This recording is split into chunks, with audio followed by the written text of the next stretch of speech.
con el acceso, la permanencia, la participación y el aprendizaje. Tiene varios niveles. Podemos estar incluidos, acceder y estar incluidos en la escuela, pero podemos estar excluidos de las actividades educativas y del currículum, que sería la participación. Podemos estar bastante incluidos en las actividades y en el currículum, pero podemos estar excluidos del aprendizaje y no lograr aprender lo necesario. Por tanto, eso significa la inclusión, que son diferentes niveles. Y ahí están las dos diferencias, desde mi punto de vista, que bueno, más o menos ya lo he dicho, entre la inclusión y la exclusión. La inclusión es un enfoque más amplio que el de la integración, porque la finalidad de la integración ha sido asegurar que los estudiantes, sobre todo con discapacidad o otros grupos excluidos, se eduquen en las escuelas comunes. Pero el objetivo de la inclusión es ofrecer una educación de igual calidad para todos. Por tanto, pasamos el foco desde ciertos grupos de estudiantes a todos los estudiantes. Y por tanto, si es así, la educación inclusiva no es una responsabilidad de la educación especial. Es una responsabilidad del sistema educativo en su conjunto. No es una responsabilidad de la educación intercultural, de las divisiones de educación intercultural del Ministerio. Es una responsabilidad del sistema educativo en conjunto. La educación especial tendrá que contribuir con sus conocimientos especializados a asegurar que las necesidades de las personas con necesidades especiales o con discapacidad puedan estar en igualdad de condiciones para aprender y participar plenamente en la escuela. La división de interculturalidad de los ministerios tendrá que asegurar lo mismo para los pueblos originarios. Pero en realidad la inclusión es un eje transversal de todas las políticas educativas y es una responsabilidad del sistema educativo en su conjunto. Y el centro de atención es de naturaleza distinta, mientras que en la integración el centro de atención ha sido la individualización, como ya dije. En la inclusión es transformar la educación general.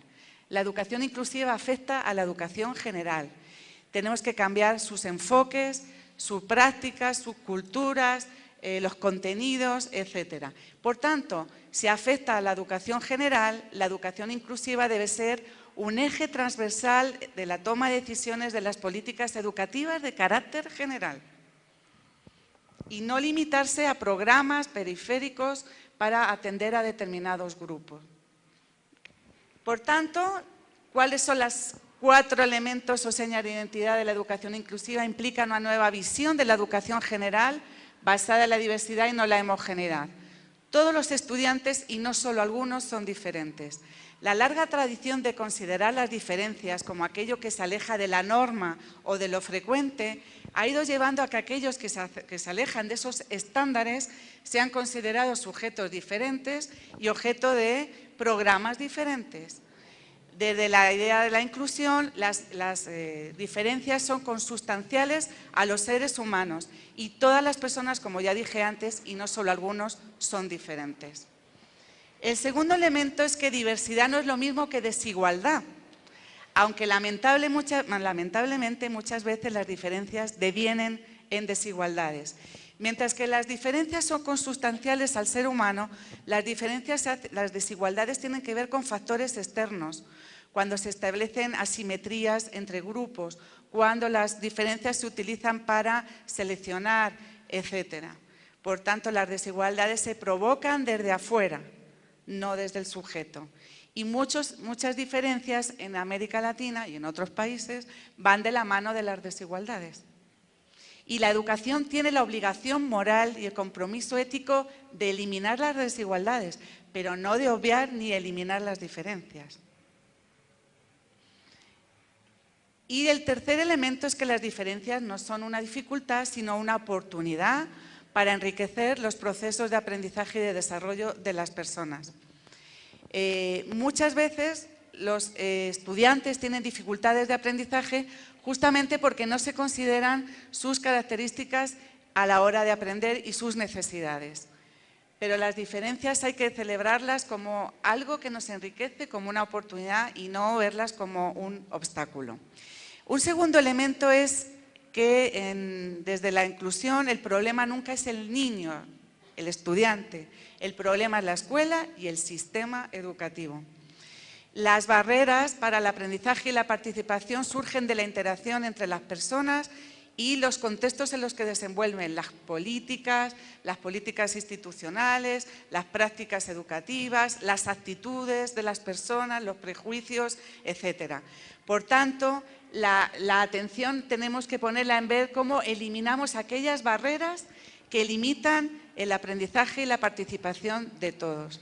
Esto está muy ligado también al concepto de discapacidad, que tiene que ver con una interacción entre el individuo, pero sobre todo con las barreras del entorno que enfrenta. Y el tercer elemento es un proceso. Es un proceso porque implica un cambio cultural y tenemos que estar revisando constantemente y reflexionando sobre las prácticas para ver cuáles son los elementos que pueden producir discriminación o limitar el aprendizaje y participación. Por ejemplo, hay escuelas que aceptan o acogen a niños con discapacidad, pero por la otra puerta está expulsando a otros por otros motivos. Esa escuela no es inclusiva, aunque acoja niños con discapacidad. La inclusión es una cuestión de grado y un proceso gradual. Por tanto, hay escuelas que a lo mejor aceptan niños con discapacidad, pero no acogen a otros. Por tanto, todavía no sería una escuela que podríamos considerar inclusiva, está en camino de... Hay que reflexionar permanentemente sobre los procesos y las prácticas que están discriminando o excluyendo. Y finalmente, aquí en la inclusión los apoyos están disponibles para todos. En la integración, normalmente los apoyos están disponibles para los estudiantes que son etiquetados con necesidades especiales o de integración. En la inclusión, al contrario, los apoyos están disponibles para todas las escuelas y estudiantes que lo requieran, entendiendo que el apoyo son todos aquellos recursos que complementan y refuerzan la acción de los docentes, que no la sustituyen, sino que la complementan y la refuerzan. Por tanto, aquí hay que pensar cuál sería el apoyo más adecuado para poder atender la diversidad, que es diferente al que teníamos pensado desde el paradigma de la integración. Y aquí lo que se ha visto en muchos países, lo más efectivo es combinar un sistema de apoyo que tenga servicios de carácter sectorial con también apoyos fijos en las escuelas que tienen mayores necesidades. Y por tanto, ¿cuáles son también las características de una escuela inclusiva? En todos los países del mundo se pueden observar que se pueden situar en un continuo. Hay países que buscan dar respuesta a la mayor posible diversidad del alumnado en la misma escuela y hay países que tienen sistemas de escuelas por tipos de alumnos. Y esto tanto en países desarrollados como en desarrollo. Por tanto, ahí... Por ejemplo, en América Latina las escuelas son muy homogéneas al interior, pero muy diferentes unas escuelas de otras. Mientras que, por ejemplo, en otros países hay una gran diversidad al interior de la escuela y hay menor diferencia entre escuelas. Y esto se ve mucho en los resultados de PISA, si uno los observa detenidamente. Entonces, la escuela inclusiva es lo opuesto a la escuela expulsora, que va dejando en el camino a todos aquellos que no entran en el molde preestablecido. Como señala Néstor López, las escuelas tienen un ideal de alumno para el cual se sienten capaces de enseñar y para el cual tienen recursos.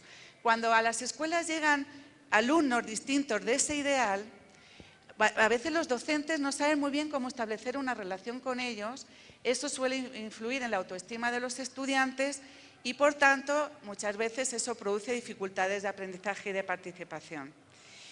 A mí me gusta mucho la definición de Steinbach,